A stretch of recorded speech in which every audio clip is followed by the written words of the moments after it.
ध्यान विधि ही आंख बंद करके नहीं कर सकते हैं क्या? बिल्कुल कर सकते हैं, आंख बंद करके भी कर सकते हैं, लेकिन आप आंख खोल के करो तो अच्छा है। क्यों? इसका कारण क्या है? क्योंकि ये मन बड़ा शातिर है।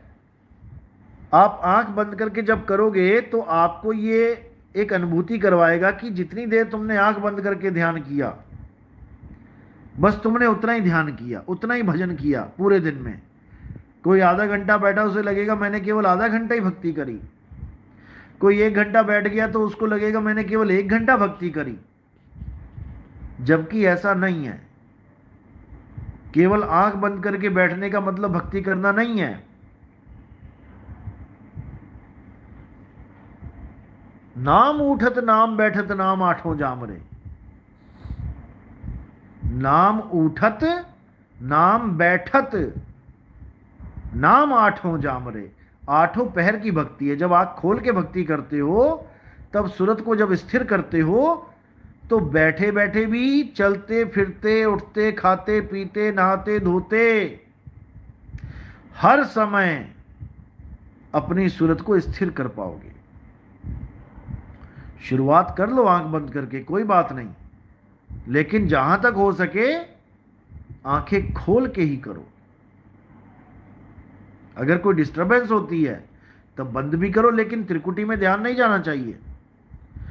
पता लगा कोई ज्योत दिखाई दे गई, कोई प्रकाश दिखाई देने लग गया, कोई गुरु का स्वरूप सामने आ गया चमचमाता हुआ, तो वो सब माया का खेल है। बिल्कुल ध्यान मत देना उस पे। उसी वक्त आंखें खुल जानी चाहिए तुम्हारी।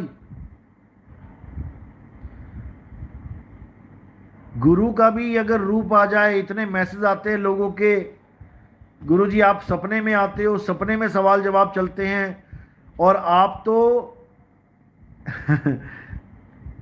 वो भाषाएं बोलते हो जो आप नहीं भी जानते। एक नेपाली शिष्या है हमारी, वो कहती कि आप नेपाली भाषा में बात कर रहे थे मेरे साथ। मैंने सवाल पूछा, आपने जवाब दिया। ऐसे ही बहुत से अलग अलग लोग सपने देखते हैं, उसमें जब अपने गुरु को देखते हैं और जब बात करते हैं तो अपनी भाषा में बात करते हैं, तो जवाब भी अपनी भाषा में मिल जाता है उनको। तब वो सोचते हैं शायद नितिन दास को सारी भाषाएं आती हैं। ऐसा नहीं है भाई। मैंने पहले बताया है कि ये सब खेल सारा कल्पना का होता है। ये सब कल्पनाओं का खेल है। अभी किसी गुरु को कह दो कि आप मुझे सपने में आए, एकदम चौड़ा हो जाएगा, एकदम खुश हो जाएगा। अच्छा मैं सपने में आया, जैसे परमात्मा ही सपने में आ गए। अरे भाई ये सब कल्पना है, ये सब कल्पना है। तुम अपनी भाषा में पूछा, तुमने सवाल, तुम्हारी भाषा में मैंने जवाब दिया। क्यों? क्योंकि वो तुम्हारी कल्पना थी। तुम बिना गुरु को सामने प्रकट किए अपने मन से कोई सवाल करना, अपने मन से कोई भी सवाल करना अपनी भाषा में, तुम्हारा मन तुम्हारी भाषा में तुम्हें जवाब दे देगा।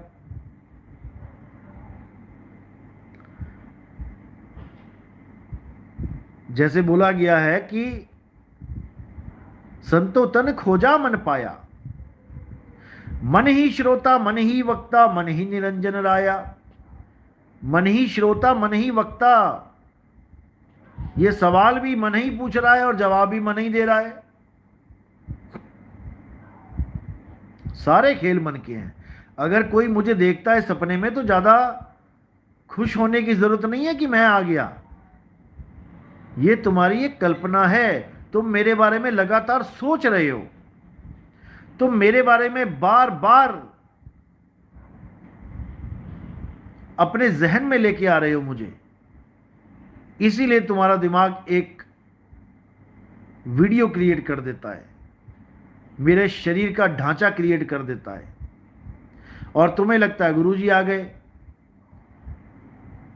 अब तुम जो सवाल पूछ रहे हो अपनी भाषा में, तुम्हारा ही मन तुम्हें उसी भाषा में जवाब दे रहा है, और तुम्हें लग रहा है कि नितिन दास नेपाली बोल रहा है, नितिन दास गुजराती बोल रहा है, नितिन दास बंगाली बोल रहा है। ऐसा नहीं है भाई। हाँ, कई बार ऐसा होता है कि तुम्हें कुछ संकेत देने होते हैं, तो परमात्मा गुरु का रूप धारण करता है। गुरु के रूप में तुम्हें कुछ बताने आता है, तुम्हारे भलाई की बात बताने आता है।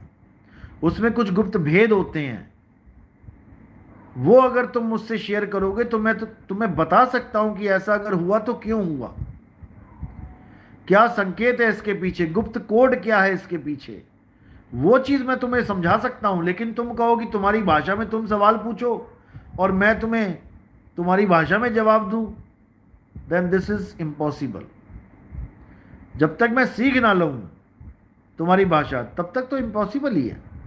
हाँ, मैंने विचार बना लिया कि भाई तुम्हारी भाषाएं सीखनी है, तो it is possible, no issue. तो इसलिए भाई इस गलतफहमी में मत रहना कि जिसको मैं सपने में आ गया तो उसका सार शब्द प्रकट हो गया। ऐसे भी ड्रामे आ गए हमारे पंथ में ऐसे भी ड्रामे आ गए हमारे पंथ में। ड्रामे ही बोलता हूं ऐसे लोगों को मैं, क्योंकि 4 साल से 2018 से मैं यही समझा समझा के थक गया कि भाई गुरु देही नहीं होता है, सार शब्द देही नहीं है। और हमारे ही ऐसे चेले आ गए हैं जो कहते हैं गुरुजी आपका आपका चेहरा हमारे सामने रहता है, आंखें बंद करो चाहे खोलो, हमारा सार शब्द तो प्रकट हो गया। अरे भैया, मेरा चेहरा थोड़ी नहीं है सार शब्द, बताओ। ठीक है, गुरु प्रेम होना चाहिए, गुरु प्रेम होना चाहिए, ठीक है, मान रहा हूं मैं बात। सपने भी आ गए गुरु के, अच्छी बात है। बेकार सपने देखने से अच्छा लाख गुना है अच्छा कि तुम्हें गुरु को सपना आ रहा है, यानी तुम्हारी सूरत एकाग्र हो रही है। इसमें कोई शक नहीं है, कोई शक नहीं है कि तुम्हें अगर सपने में तुम्हारा गुरु दिखाई दे रहा है तो तुम सही ट्रैक पे चल रहे हो, तुम्हारी सूरत एकाग्र हो रही है। दुनियादारी देखने से अच्छा है कि गुरु को देख रहे हो, लेकिन फिर भी सार शब्द शकल नहीं है। समझ जाओ इस बात को, नहीं तो शक्ल में ही अटक के रह जाओगे। कई लोग पूछते हैं, किसी नाम नहीं लेता मैं, एक भगत से 2-3 भक्तों से पूछा, हाँ तुम्हारा सार शब्द प्रकट हो गया क्या? कहते हैं हाँ प्रकट हो गया, गुरुजी हमें दिखाई दिए, हम गुरुजी की जाके गोद में बैठ गए। मेरी गोद में बैठ के भैया तुम्हें परमात्मा नहीं मिलने वाला। कहते हम गुरुजी की गोद में बैठ गए, अब गुरुजी हमसे दूर जाते ही नहीं है, हमारे पास ही रहते हैं। भाई ऐसा सार शब्द मैंने नहीं बताया कभी कि ऐसा सार शब्द प्रकट करना है। पता नहीं क्यों नहीं समझ में आता। इसीलिए मैं कहता हूं कि जितने ये गुरुआ लोग हैं, ये अपना अपना कुछ ना कुछ एक्सपीरियंस लेके ऐसे ही लोग गुरुआ बन जाते हैं। मेरा प्रकट हो गया, मेरा प्रकट हो गया, उसके बाद लोगों को बताने लग जाते हैं कि मेरा सार शब्द प्रकट हो गया। फिर इनसे कोई पूछेगा तो अपना एक्सपीरियंस शेयर करने लग जाते हैं निकम्मे।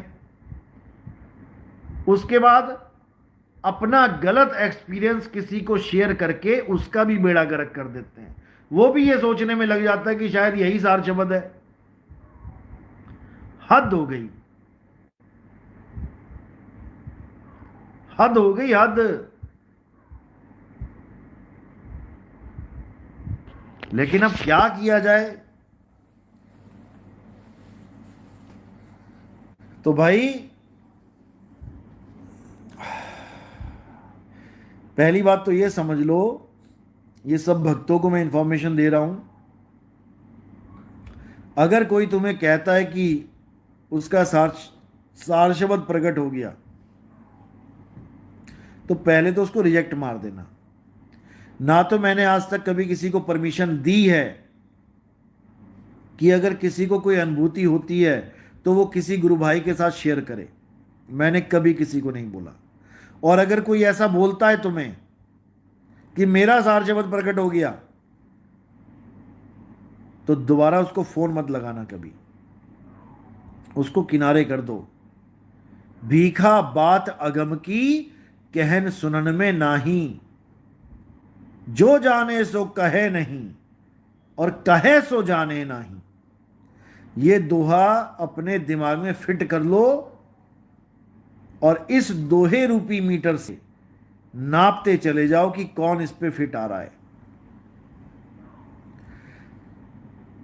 खुद ही समझ में आ जाएगा।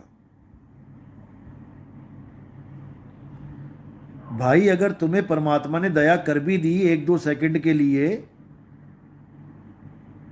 एक भिखारी समझ के तुम पे दया कर भी दी, तो इसका मतलब यह नहीं कि तुम राजा बन के दान देते फिरो,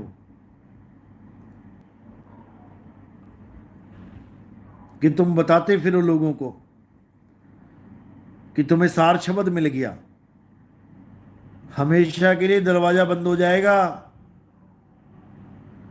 हमेशा के लिए दरवाजा बंद हो जाएगा अगर इस चक्कर में पड़ गए तुम। जिन ही पाया तिन ही छुपाया, आत्म राम। पता नहीं क्यों नहीं समझ में आता। रोज दूसरे तीसरे दिन फोन आ जाता है, जी एक सार शब्द और प्रकट हो गया किसी का। हमको तो बता रहा है वो कि उसका सार शब्द प्रकट हो गया। अगर ऐसा कोई बोलता है उसको किनारे कर दो बिल्कुल, क्योंकि वो पहले गुरु मर्यादा भंग कर चुका है। गुरु मर्यादा ये कभी नहीं कहती कि तुम अपने गुरु भाइयों को बताओ,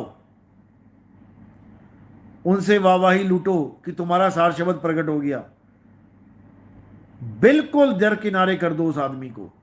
वो खुद भी यहीं फंसेगा, तुम्हें भी फंसाएगा यहीं पे, अपने गलत एक्सपीरियंस शेयर करके। तो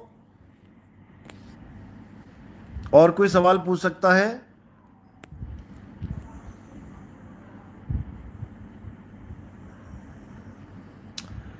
अरविंद सिंह तोमर जी, मेरे तो अपने सपने कुछ भी नहीं आते, केवल नाम ही अब साहब। बहुत बढ़िया, आने भी नहीं चाहिए।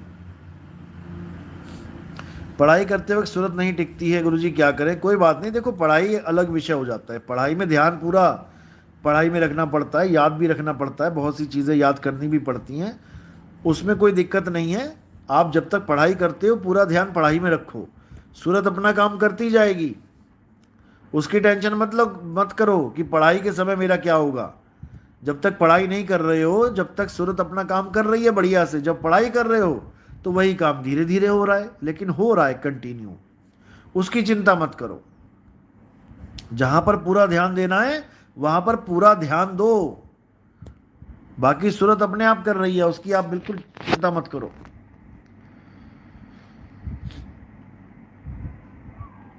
तो वो कहाँ जाएगी? अपने स्वरूप में जाएगी। उसका स्वरूप का बोध होगा उसको, जब गुरु उसको भेद बताएगा। जब गुरु उसको भेद बताएगा कि 6 शरीरों से परे उसका अस्तित्व कहाँ पे है असली, तो वो वहीं जाएगी। इसी को तो बोला है कि नलनी के सुगना तोहे कौन पकड़ी। जब गुरु ने भेद बता दिया कि अब शरीरों में नहीं जाना, विधेय स्वरूप को प्राप्त करना है, तो फिर उसको कोई नहीं रोक सकता।